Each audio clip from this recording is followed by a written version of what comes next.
In some of the biggest news around the world of the week, the NFL and NBA top 100 have dropped for Locked On. And so we're talking about the NBA top 100. Aaron Gordon, 44.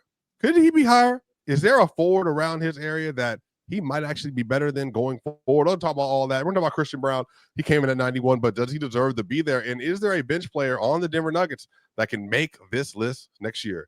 That's Ryan. This is Swipa. This is Locked On Nuggets.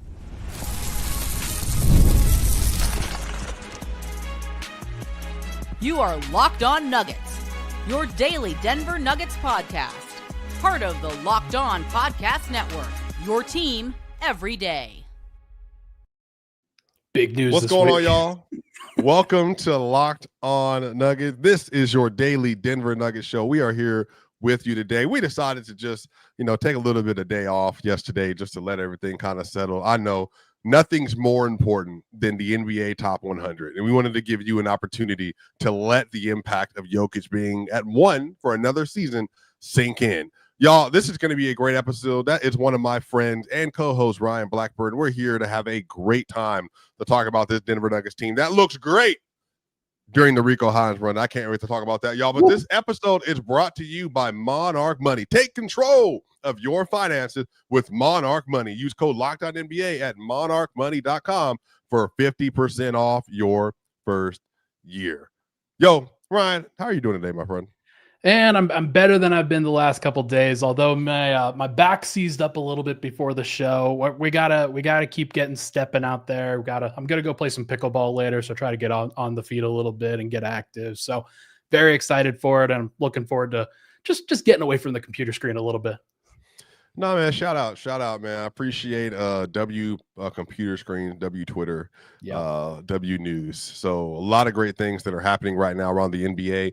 Ryan, we have been talking about this top 100 all week, and I know you all kind of dropped the hint to the audience that on Sunday night that Jokic was going to be number one on the list.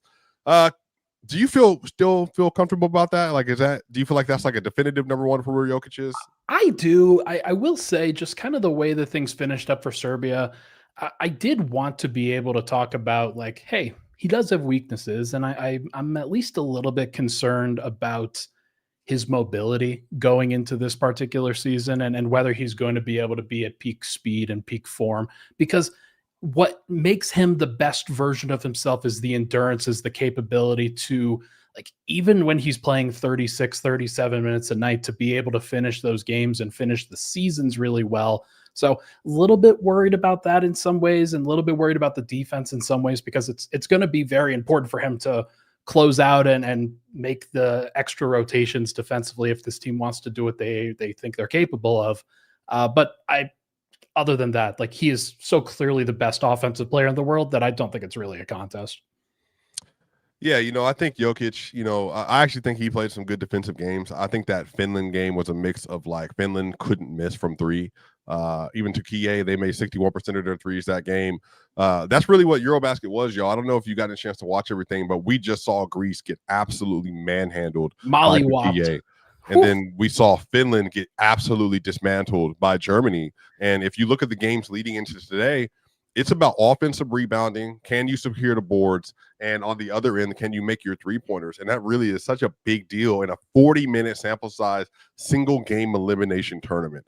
And Serbia lost because they gave up 21 offensive rebounds to Finland. And that was really the main reason that took the game away. I think just kind of pivoting a little bit, it's a fair question to be worried about Denver's defensive rebounding for that reason. Jokic is going to be so overtaxed on doing all the things that he's supposed to do. But I remember in the Minnesota game a couple years ago that game seven, Denver was losing on the glass. And that's one of the reasons why they lost that game. Mm-hmm. I wonder if that's an exhaustion kind of thing. So Denver's got to do everything they can to be as healthy and as good as possible and as active as possible in those situations. But yeah, offensive rebounding and preventing it is extremely important. Well, what's funny is if you look at the numbers in the playoffs, the Nuggets, they actually second the NBA in the playoffs in rebounding this year. They actually were dominant in the playoffs, and they were number 4 in the regular season at 45.8.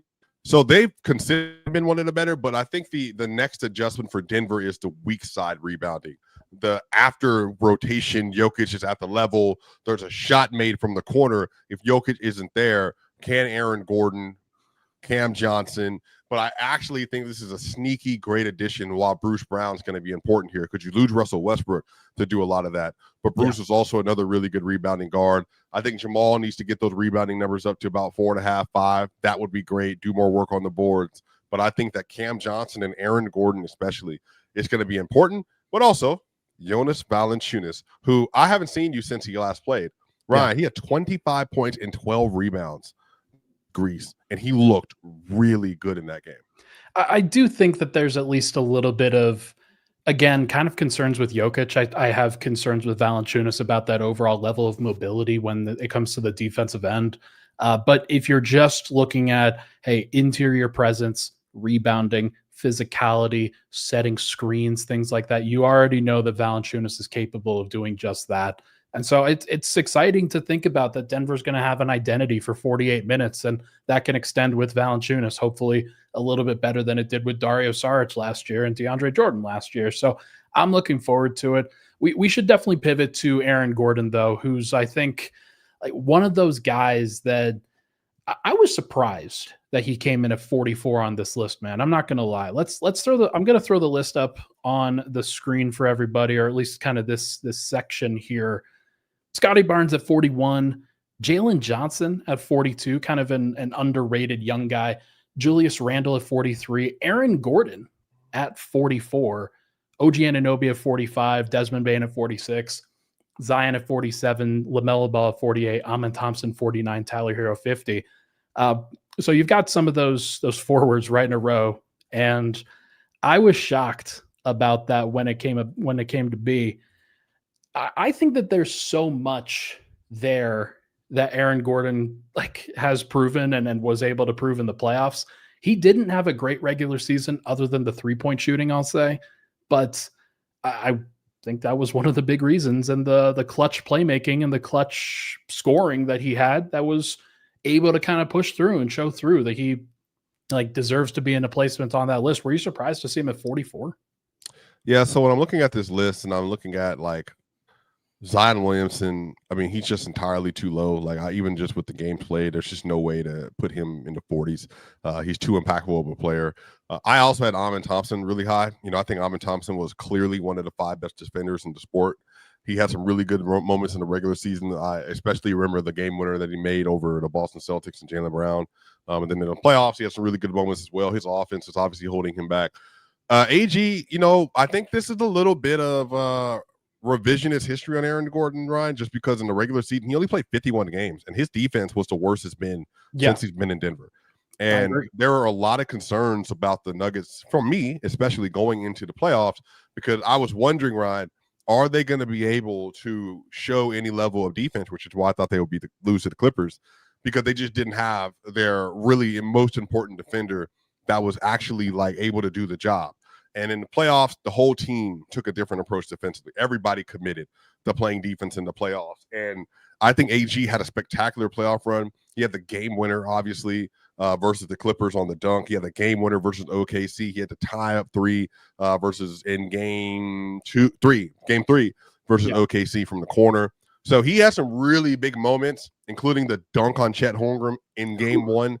But I just don't think that, again, looking at this list, this is actually indicative of what his regular season was. Because if I go down, Joel Embiid should be way higher. I thought Rudy Gobert was better than Aaron Gordon last year. I thought that Trey Murphy was better than Aaron Gordon last year. I thought that Lauri Markkanen was better than Aaron Gordon last year. Damian Lillard was better than Aaron Gordon last year. And again, this has nothing to do with just the playoffs alone. You can put AG where you want. Sure. But the problem is that I think this regular season makes up so much of what he did, that while the shooting was there, the finishing around the rim wasn't the same, and then the defense wasn't the same either. Yeah, for what it's worth, I had Aaron at 53 on my personal list. I do think that he's just outside that top 50 range. It's funny. All the Nuggets guys, I basically underranked, trying to account for okay, I'm a Nuggets cover. I'm around these guys all the time, but Aaron specifically, I thought, okay, yeah, you're right. It can't really rank in that top kind of 45 to 50 or so. injuries look the way that you do, and if the defense looked the way that it did, because I think he had like 0.3 blocks per game in the regular season, which is just too low. He's gonna have to put up a little bit more consistency on the defensive end, especially this year with Cam Johnson in there and like him being more perimeter oriented as opposed to Michael Porter, who's a little bit more at the rim. We're going to finish this on the other side talking about are there forwards that we would take over AG or in this little group right here. And then we're going to talk about Christian Braun. I think that's going to be really interesting to touch. We're going to talk about all that and more next here at Locked On Nuggets. Now, y'all, shout out. Most people can't name all their financial accounts or even what they're worth, whether it's 401ks, properties, or investments. And when you don't have the full picture, you can end up leaving money on the table.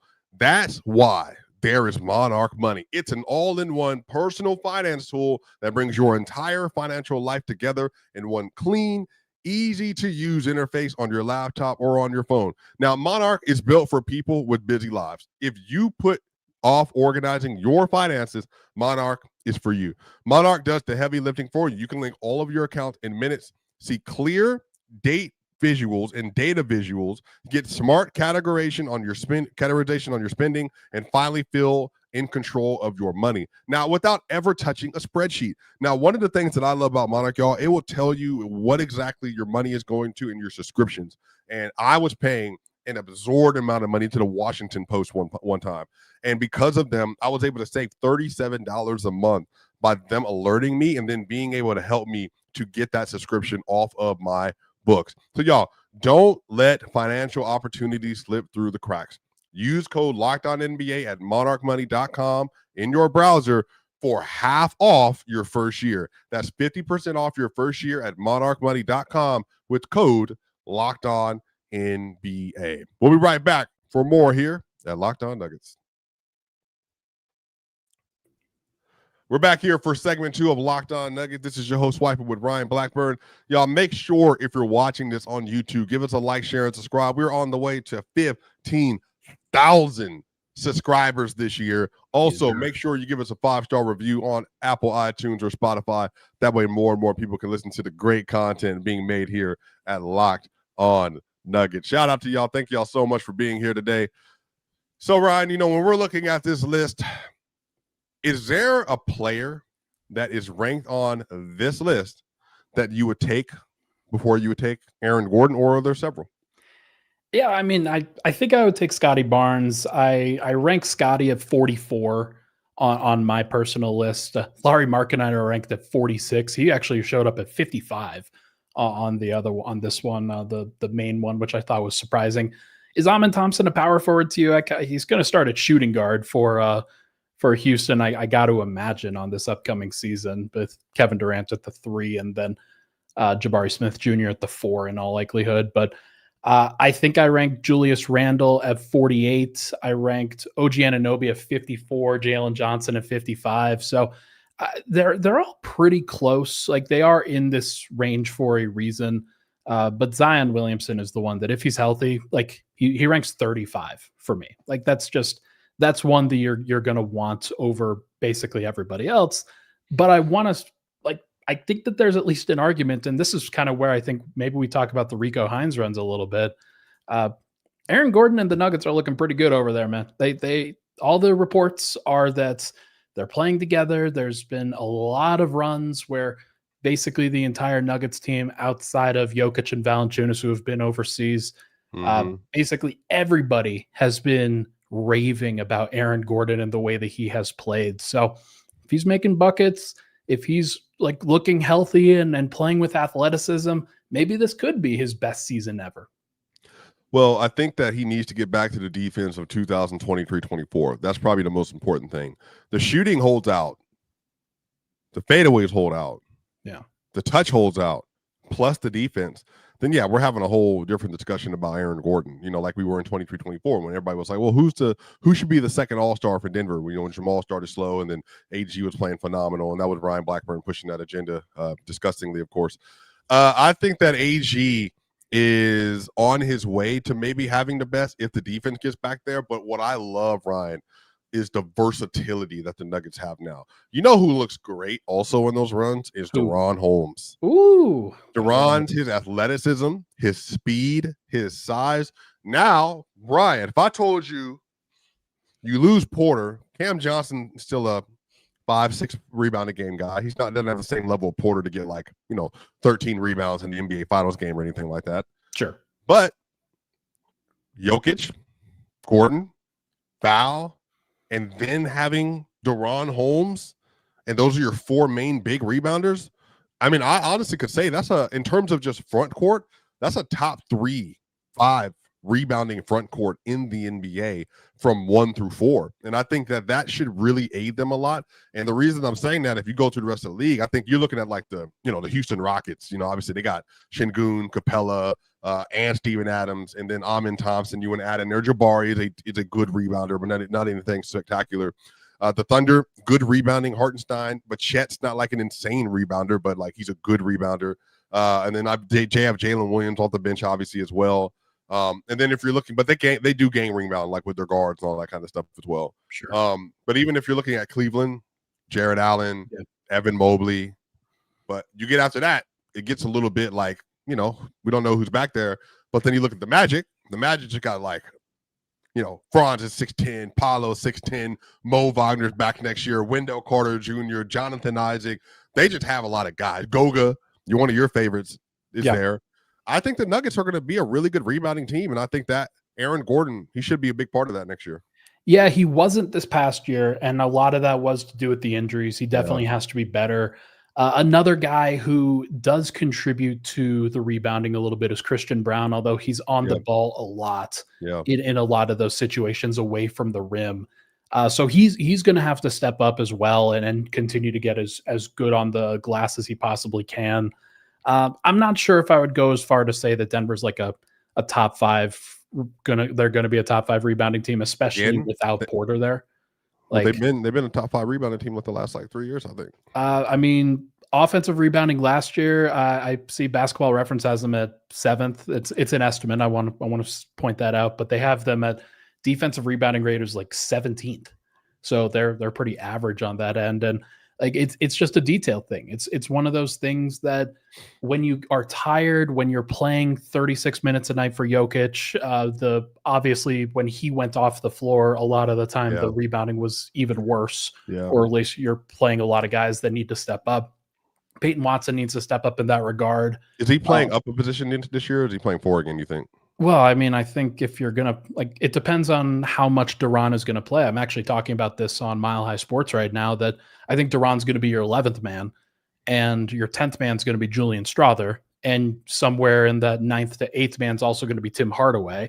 So you're going to play Bruce Brown, Tim Hardaway, and Julian Strawther, and then move Peyton Watson to the 4. And then Jonas Valanciunas is going to play 5. I mean, that's just what's going to happen. That's how it's going to go. Bruce, Tim Hardaway, I mean, just Peyton at the 4 at this point with the amount of size they have would still be a little bit of a detriment. If I can answer this real quick, because it's finished the topic that Ryan created. Yeah. Jalen Johnson is a clear, I'm taking Jalen Johnson. He was one of 6 players, I think, last year that averaged 19, 10, and 5 this last season. He's a really good passer. He threw guess what, Ryan? I think 4th most passes per game in the NBA last year. Yeah, a lot of them to Trae Young, a lot of them on the short roll as a power forward. He is. And you want to talk about Aaron Gordon, an athlete who's still a really good athlete. Jalen Johnson, first off, I think he's taller than AG and is peak athleticism. That boy, when he jumps, his head is at the rim, and he will bang on you from right in front of the free throw line as well. His shooting's gonna get there, bro. I think his that middle of the court playmaking for him is going to get even better. I think Jalen Johnson is about to be a monster this year with Kristaps Porzingis. Woo! Well, so you're 100% right about that. There's a lot of guys that I think you could point to on that list. Randall is also one that is just right in the midst of might be the second best player on the T-Wolves, and he's had some high peaks and things like that. So there's a lot there. But I do like Jalen Johnson. I probably underrated him on my personal list, but he's a good, talented player. Trae Young's probably just got to give him the ball more, if we're being honest. Well, I think Trae Young can have a career season next year. I can't wait to see it because him, Contract year. Nikhil Alexander-Walker, yeah, they're crazy for letting him go into this year with no deal. But hey, you know what? Fine. If they want to play that game, let's play that game. I'll love to see it. Mess with the money, man. On the other side, we're going to talk about Christian Braun and his ranking at 91 overall. We're going to get to it here. Locked On Nuggets. The NFL season is here, and FanDuel is making sure you're ready for kickoff with a can't-miss offer. Right now, new customers can bet just $1, $2, $3, $4, $5. And if your bet wins, you'll get $300 in bonus bets to use across the app. Now, I love using FanDuel because you can do same-game parlays, y'all. If you like watching football, this is the app to use. You can literally go into the game. You can bet who is going to score the first touchdown. And y'all, sometimes when that thing hits, plus 300, plus 250. This is a great app to use. So are you ready to play? Download the FanDuel app now by visiting FanDuel.com to get started. That's FanDuel.com to place your first $5 bet. Y'all, we'll be back for more here at Locked On Nuggets. We're back here for the final segment of Locked On Nuggets. We're here talking about the Denver Nuggets, talking about Christian Braun, talking about DeRon Holmes, talking about Aaron Gordon, talking about Ryan Blackburn, and underrated Jalen Johnson. Can't wait to get to that again. This is going to be a great segment here. By the way, people are saying Jokic look out of shape. I mean, you know, I don't. He does. Personally, he does. Personally, he looks the same for me. He did at the end of the year. Like he just looks like a little, you know, big. Whatever. I don't really know. Like I don't really judge people's bodies based on stuff like that. Fair. Like if we're gonna play that game, everybody said Jamal Murray was out of shape. He's been out of shape every year, but he looks great. Yeah. Jamal Murray's been hearing y'all yap.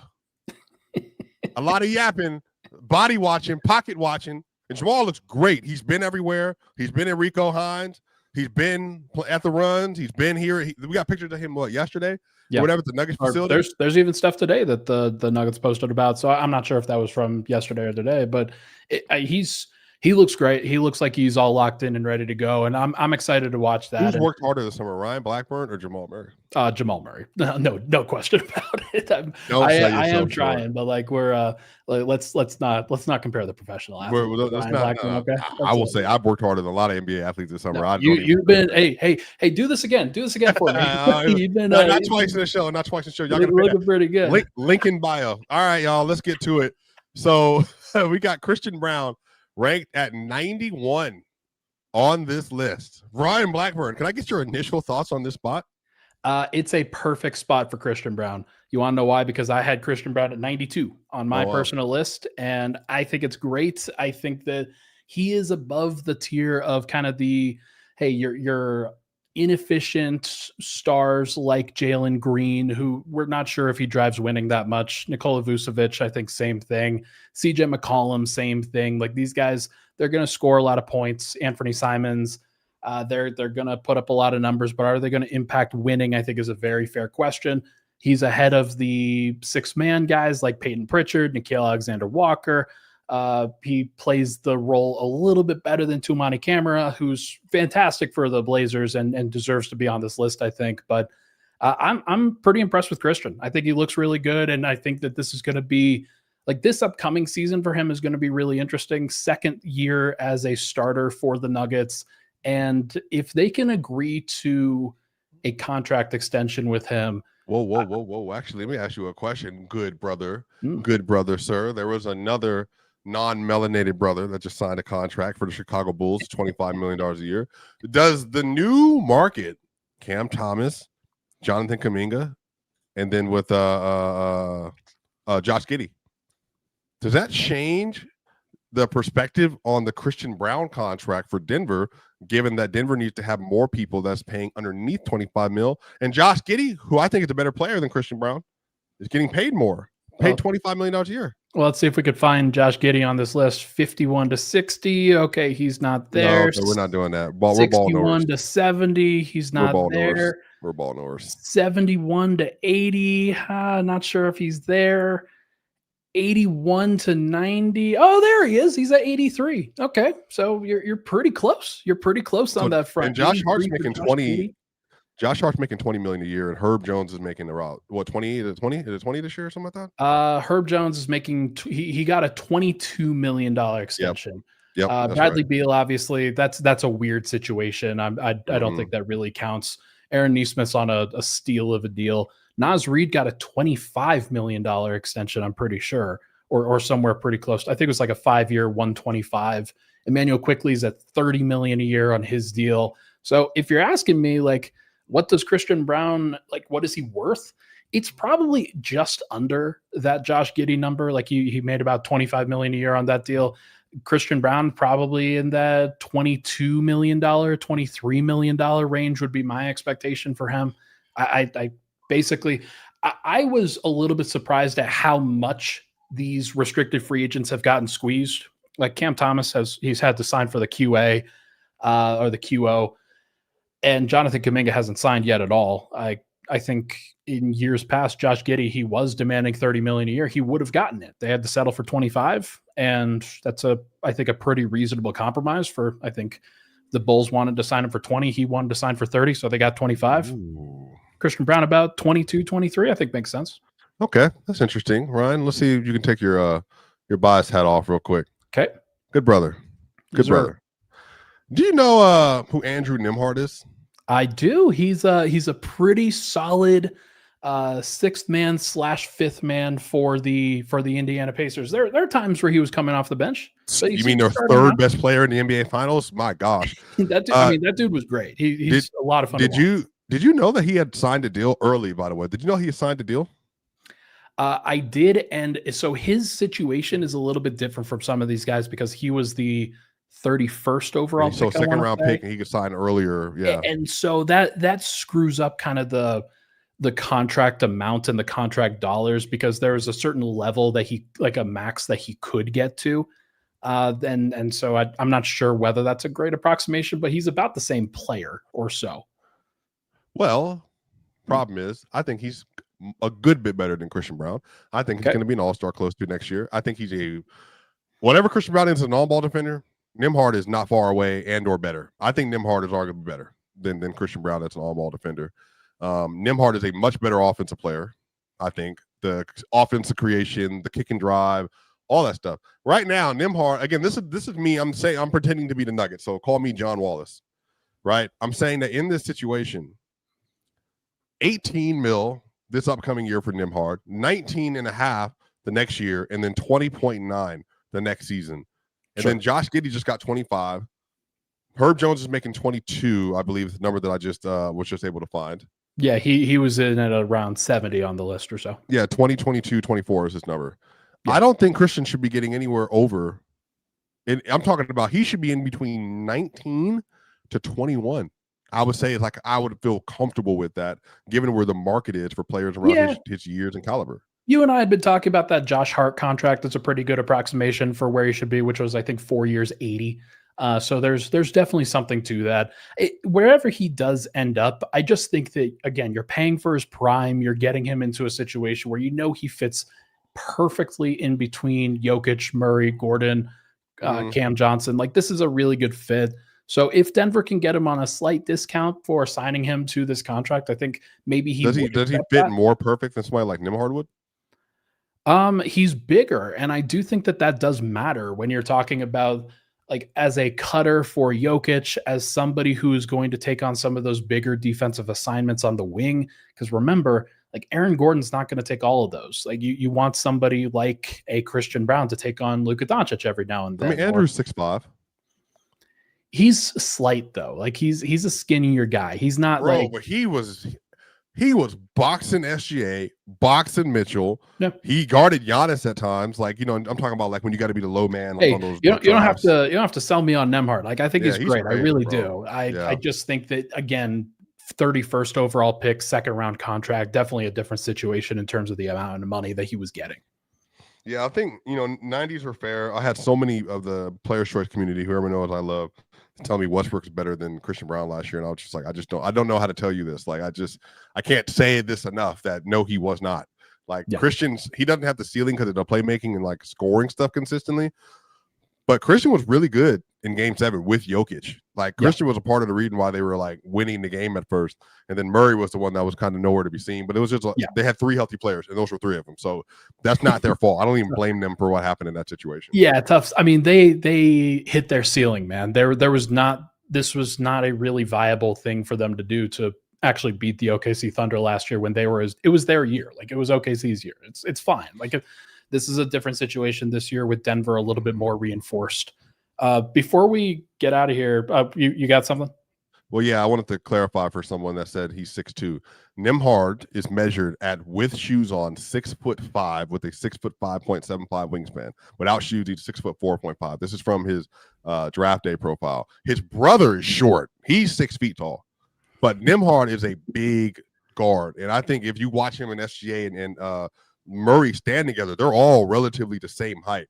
So again, this is more Nembhard glaze for me. I just think Nembhard is incredible. I was very I'm not going to keep going, but he was spectacular. Christian Braun is really good. I think Christian, Ron, if he takes a step at the ball handler this year and becomes a real 3-point threat, all of a sudden the Nuggets are like runaway favorites. Yeah, I think it's completely fair. I'm going to go through the combine measurements actually because 6'4.5" height with shoes for Andrew Nembhard is where he's measured at. But he's I think you're perfectly in line with that, and he also might have grown half an inch since then. Mm-hmm. Okay, before we get out of here, the Nuggets only have 5 guys in the top 100. A team like OKC's borderline got like 7 or 8 or something. 5 is a lot, though, don't you think? It is. No, of course. Like it shows that Denver has a really elite starting lineup. They do. My question to you: if there was one player on the team that you think could reach that top 100 by the end of the year, who would it be? My hopes would be to say Peyton Watson. That'd be sick, wouldn't it? Julian Strother is also a hopeful one, but I feel like it's going to be Bruce. Tougher road for Julian to carve out that time. We both said he might be 2022 Jordan Poole this year. So if he is, then it's going to make guys like Tim Hardaway a little bit tougher to play. And Bruce Brown might even have his minutes cut into if that's the case. But like, I do think that Bruce is the right answer just because he was pretty close in 2023 when he was out there. I'm not sure he would have made a top 100 list for everybody, but certainly would have been in that kind of like 110 to 115 range or so. But if he does play 28 minutes a night like he did in 23, then there's an opportunity there. What about so when you look at this team, then which player right now because now the Nuggets don't have to worry about the Porter sub thing because he's not going to be here. So like end of the game, which Nugget is the most likely to be the one that it's like, are we closing with him or not? Because it was always Porter. Who is it now? Is there one? It's probably Christian. Like, okay. Although there is a world where if Cam Johnson's not shooting well enough, then you probably just slide Christian Brown over to the 3 and then have Bruce Brown out there. No, brother. I'm telling you, that Cam Johnson tape last year was so freaking good. Yeah. First 44 games a year before he got hurt. I'm telling y'all right now, if you want to have an ooze fest, like go watch Cam Johnson's Nets tape. We'll have more for you on the other side on Monday. They'll have a show for you on Sunday. Unless some breaking news happens and Giannis gets traded to Denver somehow, we will not see you until Sunday night. So shout out to you all. Hope y'all have an amazing, amazing day. This is the list. Y'all can see where everybody is one last time. Christian at 91, and then we talked about it. You get Jokic at 1, and then you get Aaron Gordon at 44, and then you get Jamal Murray. It was in 34. the 30s. 34. Jamal Murray at 34. Hey, it's a pretty good list. Pretty good ranking. Yeah, I would say so. List. Good y'all stuff know what time it is. I'll see y'all soon. This is Locked On Nugget. That's Ryan. This is Swipa. See you on the other side.